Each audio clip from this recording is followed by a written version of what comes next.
ಶಾಲೆಗಳಿಗೆ ಬಾಂಬ್ ಬೆದರಿಕೆ ಹಾಕಿದಂತ ಮಹಿಳೆಯನ್ನ ಬಂಧನಕ್ಕೆ ಒಳಪಡಿಸಲಾಗಿದೆ. ಬೆಂಗಳೂರು ಶಾಲೆಗಳಿಗೆ ಇಮೇಲ್ ಮಾಡಿದ್ಲು ಈ ಮಹಿಳೆ.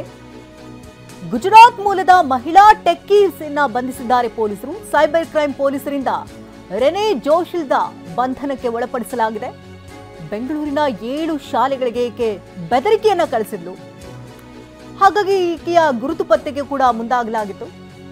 ಒಂದಲ್ಲ ಎರಡಲ್ಲ ಬರೋಬ್ಬರಿ 7 ಶಾಲೆಗಳಿಗೆ ಬೆದರಿಕೆಯನ್ನ ಒಡ್ಡಿದಂತಹ ಈಕೆಯನ್ನ ಈಗ ಬಂಧಿಸಿದ್ದಾರೆ. ಸೈಬರ್ ಕ್ರೈಮ್ ಪೊಲೀಸರಿಂದ ರೆನೆ ಜೋಶಿಲ್ದಾ ಈಕೆ ದೃಶ್ಯಗಳಲ್ಲಿ ನೋಡ್ತಾ ಇರುವಂತಹ ವ್ಯಕ್ತಿ, ಈಕೆಯನ್ನ ಬಂಧನಕ್ಕೆ ಒಳಪಡಿಸಲಾಗಿದೆ. ಗುಜರಾತ್ ಮೂಲದ ಮಹಿಳಾ ಟೆಕ್ಕಿ ಈಕೆ 7 ಶಾಲೆಗಳಿಗೆ ಬಾಂಬ್ ಬೆದರಿಕೆಯನ್ನ ಒಡ್ಡಿದ್ದು ಈಗ ತಗ್ಲಾಕೊಂಡಿದ್ದಾಳೆ. ಚೆನ್ನೈ ಮತ್ತು ಹೈದರಾಬಾದ್, ಗುಜರಾತ್ ಸೇರಿದಂತೆ ಹಲವೆಡೆಗೆ ಬೆದರಿಕೆಯನ್ನ ಒಡ್ಡಿದ್ದು ವಿವಿಧ ಕಡೆ ಶಾಲೆಗಳಿಗೆ ಬಾಂಬ್ ಬೆದರಿಕೆಯನ್ನ ಹಾಕಿದಂತ ಮಹಿಳೆ ಈಕೆ.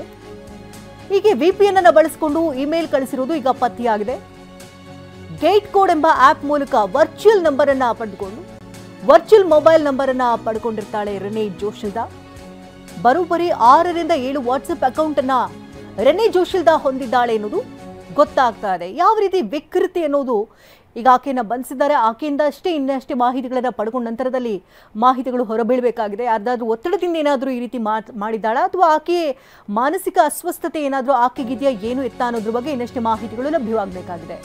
ಒಬ್ಬ ಯುವಕನನ್ನ ಪ್ರೀತಿಸ್ತಾ ಇದ್ದಂತ ಬಂಧಿತ ರೆನೆ ಜೋಶಿಲ್ದಾ, ಆದ್ರೆ ಆ ಯುವಕ ಆಕೆಯ ಪ್ರೀತಿಯನ್ನು ಒಪ್ಪಿರ್ಲಿಲ್ವಂತೆ. ಹೀಗಾಗಿ ಆತನನ್ನ ಸಿಕ್ಕಾಕಿಸ್ಬೇಕು ಅನ್ನುವಂತ ಖತರ್ನಾಕ್ ಪ್ಲಾನ್ ಅನ್ನ ಮಾಡ್ಕೊಂಡಿದ್ಲಿಕ್ಕೆ ಈ ಹಿಂದೆ ಕೂಡ ದೇಶದ ಹಲವು ಶಾಲೆಗಳಿಗೆ ಬೆದರಿಕೆಯನ್ನು ಒಡ್ಡಿದ್ಲು. ರೆನೆ ಜೋಶಿಲ್ದಾಳನ್ನ ಚೆನ್ನೈ ಪೊಲೀಸರಿಗೆ ಅರೆಸ್ಟ್ ಮಾಡಿದ್ದಾರೆ. ಬಳಿಕ ಬೆಂಗಳೂರಿನ ಹಲವು ಶಾಲೆಗಳಿಗೆ ಬೆದರಿಕೆ ಕೂಡ ಒಡ್ಡಿದ್ಲು, ಬಾಂಬ್ ಬೆದರಿಕೆ.